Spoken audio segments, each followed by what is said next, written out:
안녕하세요. 하늘소리교회 이모상 목사입니다. 2021년 9월 28일 화요일 오늘의 말씀 시작하겠습니다. 오늘 나눌 말씀은 레위기 1장 1절에서 2절 말씀입니다.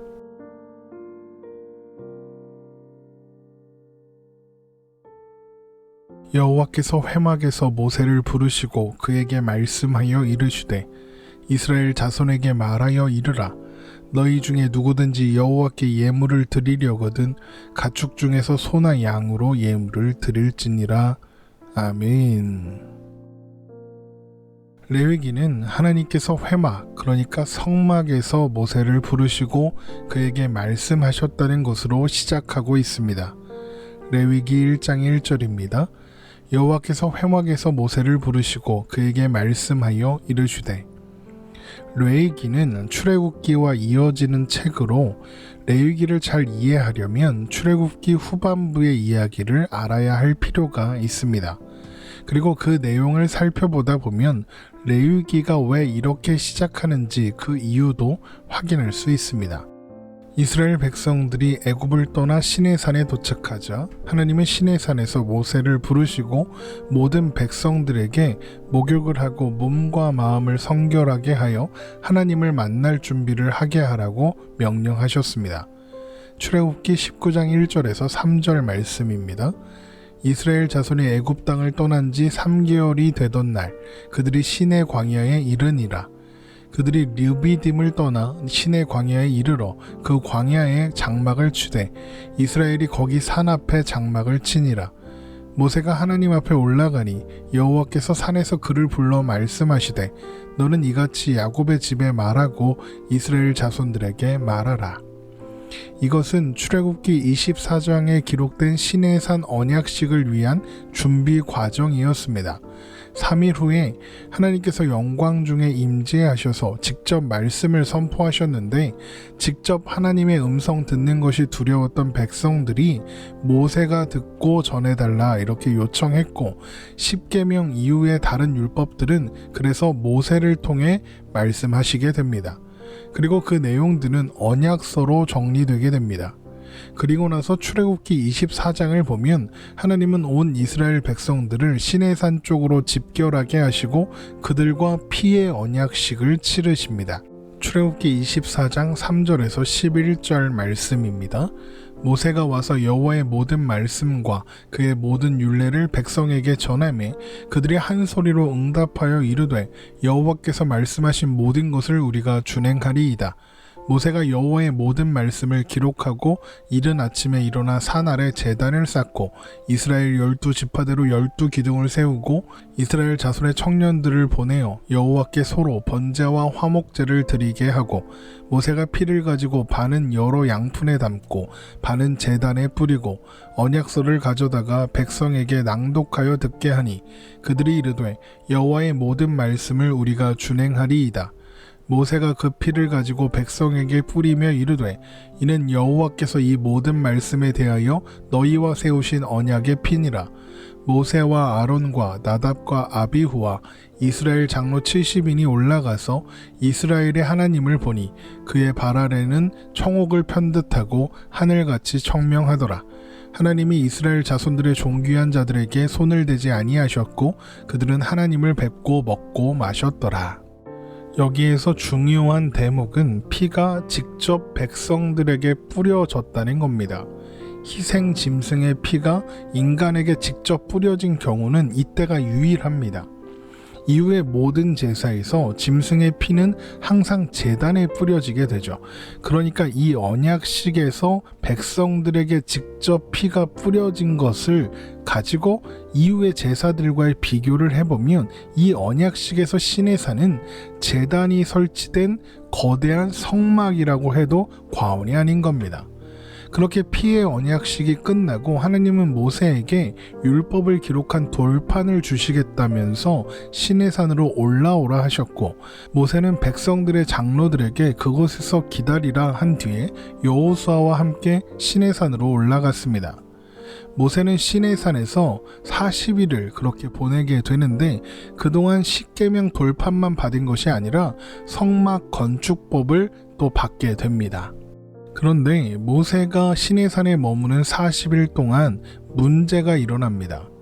어떤 백성들이 모세를 더 이상 기다릴 수 없다면서 아론에게 인도할 신을 만들어라 이렇게 요구한 겁니다. 출애굽기 32장 1절입니다. 백성이 모세가 산에서 내려옴이 더딤을 보고 모여 백성이 아론에게 이르러 말하되 일어나라 우리를 위하여 우리를 인도할 신을 만들라. 이 모세 곧 우리를 애굽 땅에서 인도하여 낸 사람은 어찌 되었는지 알지 못함이니라. 그래서 이런 백성들의 요구를 받은 아론은 그들의 요구대로 그들이 가져온 금 기교리를 녹여서 송아지 형상을 만들어 그 앞에 제단을 쌓았고 사람들은 그 제단에 번제와 화목제를 드리며 그 앞에서 뛰놀았습니다. 출애굽기 32장 6절입니다. 이튿날에 그들이 일찍이 일어나 번제를 드리며 화목제를 드리고 백성이 앉아서 먹고 마시며 일어나서 뛰놀더라. 시내산에 지금 여전히 하나님의 영광이 임해 있는 상황입니다. 그런데도 백성들이 이런 일을 하고 있었던 거죠. 이에 하나님은 진노하셨고 이스라엘을 진멸하겠다라고 말씀하시지만 모세가 그러지 마시라고 간구를 하게 되고 그 간구로 인해서 하나님은 그들을 용서하십니다. 그리고 모세가 백성들의 모습에 분노하여 깨버린 돌판을 다시 주시죠. 그렇게 모세가 두 번째 돌판을 가지고 시내산에서 내려온 뒤에 성막 공사가 시작되었고 그 진행 과정이 출애굽기 35장부터 기록되어 있습니다. 결국 성막이 완성되었고 시내산에 머물던 하나님의 영광이 성막으로 옮겨오게 되죠. 출애굽기 40장 33절 하반절부터 35절까지의 말씀입니다. 모세가 이같이 역사를 마치니 구름이 회막에 덮이고 여호와의 영광이 성막에 충만하매 모세가 회막에 들어갈 수 없었으니 이는 구름이 회막 위에 덮이고 여호와의 영광이 성막에 충만함이었으며 그러니까 모세조차 하나님의 영광에 압도되어 감히 성막에 들어가지도 못하고 그 앞에서 떨고 있었던 겁니다. 바로 그때 하나님께서 모세에게 회막으로 들어오라 라고 부르신 겁니다. 이렇게 이제 하나님께서 백성들을 만나시는 장소가 시내산에서 회막, 그러니까 성막으로 바뀌게 되는 겁니다. 이제 하나님은 이스라엘 진영 한가운데 있는 성막을 통해 임재하셔서 백성들과 동행하시며 그들을 인도하시고 지도하실 겁니다. 물론 하나님은 성막이라는 제한된 공간에 계시는 분은 아니시죠. 그러나 성막은 하나님께서 백성들 가운데 함께 계신다는 것을 보여주는 중요한 상징이 되는 겁니다. 그래서 레위기는 하나님께서 백성들이 회막에서 무엇을 해야 하는지 알려주기 위해서 모세를 부르시는 것으로 시작하고 있는 겁니다. 그러니까 레위기는 회막 사용법이라고 할 수도 있는 겁니다. 그러면 백성들이 회막에서 해야 하는 일은 무엇입니까? 바로 제사, 오늘날의 표현으로 하면 예배죠. 레위기 1장 2절입니다. 이스라엘 자손에게 말하여 이르라. 너희 중에 누구든지 여호와께 예물을 드리려거든 가축 중에서 소나 양으로 예물을 드릴지니라. 그래서 하나님은 레위기 1장부터 7장에 걸쳐서 5가지의 제사 방법을 자세하게 가르쳐 주시는 겁니다. 5가지 제사 방법이란 번제, 소제, 화목제, 속제제, 속건제를 가리키는 것인데 흔히 구약의 5대 제사다 이렇게 부릅니다. 번제는 전체를 태워서 드리는 제사, 소제는 곡식으로 드리는 제사, 화목제는 감사의 제사, 속제제는 어떤 죄, 그리고 부정을 해결하기 위해서 드리는 제사, 속건제는 재산상의 피해를 준 죄를 배상하는 그런 의미의 제사라고 할 수 있습니다. 물론 이 외에도 거제, 요제, 전제, 화제 같은 제사의 종류가 등장하기도 하는데 이것은 제사를 드리는 방식에 따른 구분이기 때문에 5대 제사에 포함되지는 않습니다. 거제는 들어 올리는 제사, 요제는 흔드는 제사, 전제는 붓는 제사, 화제는 태우는 제사 이런 의미입니다. 그 자세한 내용과 의미와 방식들에 대해서는 레위기를 살펴보다 보면 확인할 수 있을 겁니다.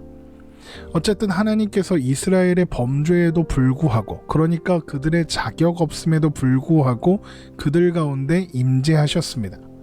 이제 그들은 성막을 통해서 하나님을 만날 수 있게 되는 것이죠. 죄인인 인간이 하나님의 임재 안에 거할 수 있는 길을 하나님께서 직접 열어주셨다. 그 이야기가 레위기인 겁니다. 그리고 그 방법이 성막에서 행해지는 제사인 것이죠. 그래서 성막은 예수님의 성육신의 모형이 됩니다.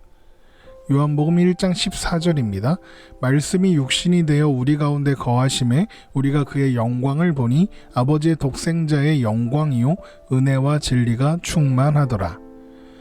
여기 말씀이 육신이 되어 우리 가운데 거하심에 라고 할 때 거하심에로 번역된 헬라어 스케노라는 단어는 장막을 치다 라는 의미입니다.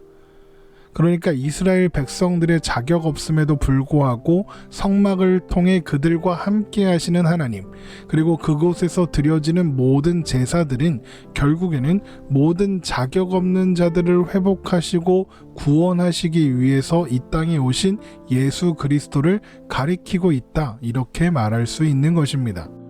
그래서 회막에서 말씀하시던 하나님께서 이제는 예수님을 통해 우리에게 말씀하시는 것이고, 회막을 통해 백성들을 만나시던 하나님께서 이제 예수님을 통해서 우리를 만나시는 거죠. 그래서 우리는 레위기를 통해서 하나님을 만나고 모형으로 드러나고 있는 예수님을 만나며 하나님의 약속이 어떻게 성실하고 신실하게 성취되었는지를 확인할 수 있는 겁니다.